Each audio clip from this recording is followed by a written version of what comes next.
আমরা দুঃখে আছি, আমরা কষ্টে আছি, আমরা আমাদের চারপাশের মানুষগুলোকে দেখে আরও বেশি দুঃখ পাচ্ছি এবং আমাদের মনে হচ্ছে যেন আমাদের জীবনটা সবথেকে বেশি দুঃখের, কারণ পৃথিবীতে আমাদের মতো দুঃখে হয়তো কেউ নেই।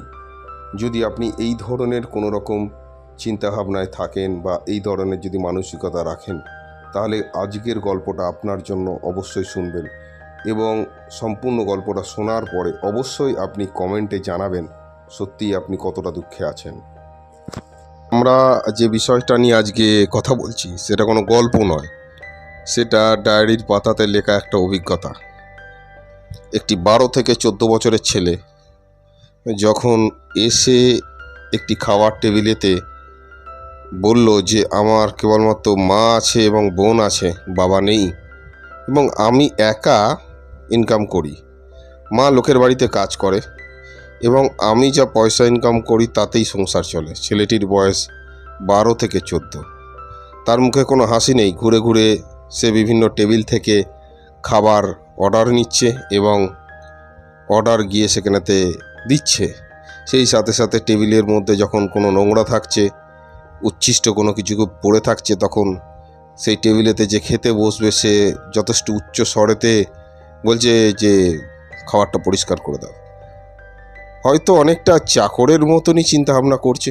বলছে আমি এবং আমার বন্ধু সেই ধাবাতেই গেছি খেতে এবং আমরাও অন্যান্য মানুষের থেকে খুব একটা বেশি আলাদা নয় এবং আমরা বসেছি খেতে, দেখছি ছোট্ট একটি ছেলে যে খেতে দিচ্ছে চারিদিকে, তাকে কেউ ছোটু বলে ডাকছে, কেউ ছোটকা বলে ডাকছে, কেউ বাচ্চা বলে ডাকছে, কেউ বাবু বলে ডাকছে, বিভিন্ন আওয়াজ দিচ্ছে বিভিন্ন মানুষ।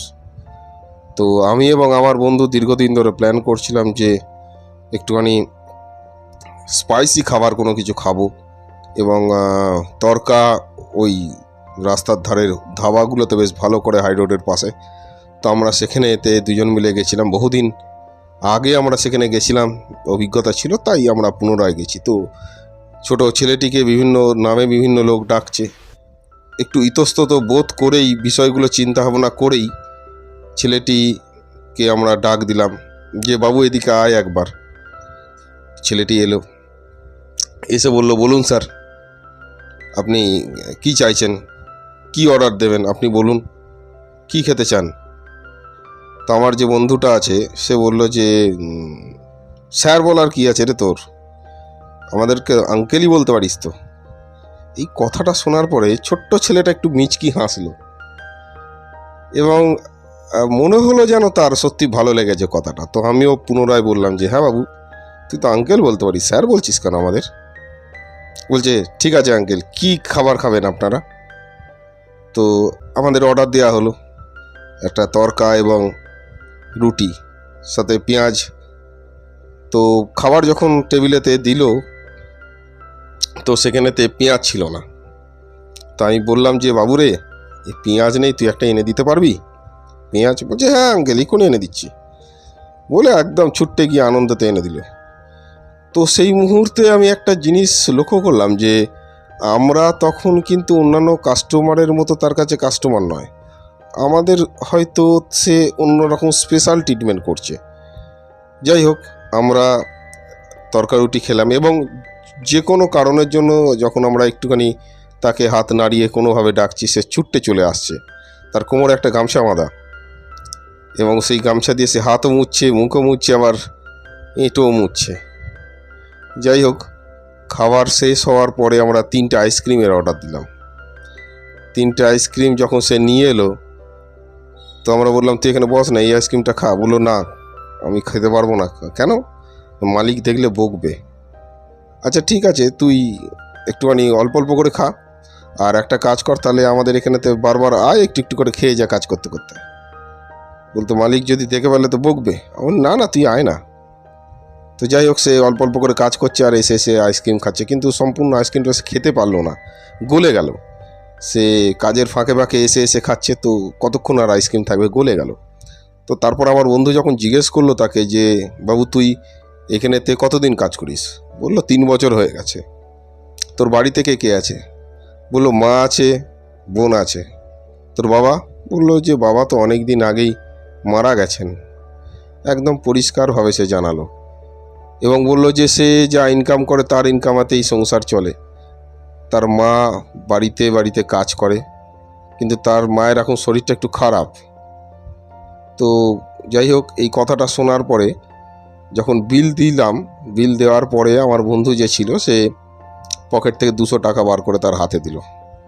তো হাতে দেওয়ার সাথে সাথে বলল যে তুই এটা টিপস, এটা তুই রেখে দে, এটা তোর জন্য দিলাম। হ্যাঁ, তো আমি জিজ্ঞেস করলাম, বাবু কী করবি টাকাটা নিয়ে যে দিলাম 200 টাকা? বললো একটা জুতো কিনবো। তো বললাম যে কার জন্য বাবু জুতো কিনবি? কার জুতো? তোর জুতো? বললো না, মায়ের জুতো। 4 দিন হয়ে গেছে মায়ের জুতোটা ছিঁড়ে গেছে, সে এখন খালি পায়েই যায় বাড়ি বাড়ি কাজ করতে। তো আমি জুতো কিনবো। কথাটা শোনার পরে বুকে এত জোর চোট লাগলো, আমি আরও 200 টাকা দিলাম এবং আমার বন্ধু আরও 100 টাকা দিল।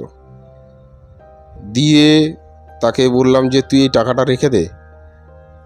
তো চুপ করে দাঁড়িয়েছিল। তো চুপ করে দাঁড়িয়ে থাকার পরে আমাদের তখন মনে হলো যে হয়তো আরও কিছু টাকার দরকার। তো পকেটে যেটুকুনি ছিল এদিক ওদিক করে কুড়িয়ে বাড়িয়ে অল্প কিছু রেখে দুজনেই খানিকটা দিলাম। দেওয়ার পরে দেখলাম যে তার চোখটা কান্নায় ভরে গেছে।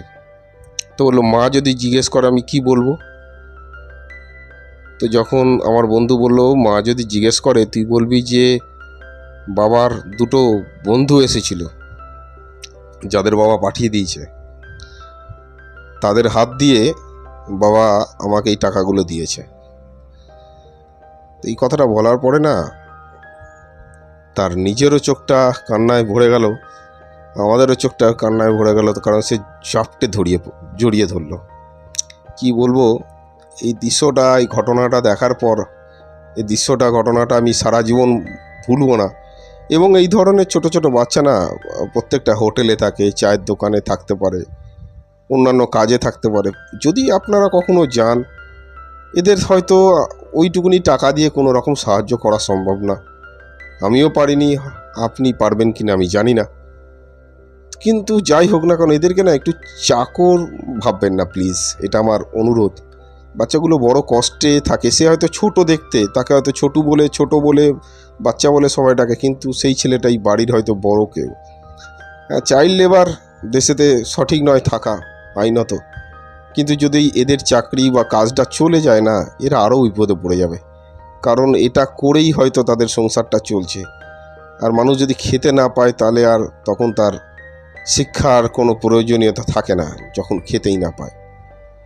তো আপনারা যখন যাবেন কোনো জায়গায়, এই ছোট বাচ্চাগুলোকে একটুখানি অন্য নজরে দেখবেন। এরা খুব একটা বেশি ক্ষতিকারক নয়। যাই হোক, একটুখানি বিবেচনা করবেন এবং যদি কখনো মনে হয় যে কিছু দেওয়ার, কিছু কোনোভাবে সাপোর্ট করার, একটুখানি করার চেষ্টা করবেন। হয়তো সেই সাপোর্টে তো খুব একটা বেশি তাদের ইমপ্রুভমেন্ট হবে না, কিন্তু যদি তাদেরকে একটুখানি আমরা দেখার নজরটা বদলাই, অন্তত তাদের ওই মনের যে রোবটের মতো ওরা যে কাজ করছে, অন্তত একটু দুঃখটা হয়তো লাঘব করা গেলেও যেতে পারে।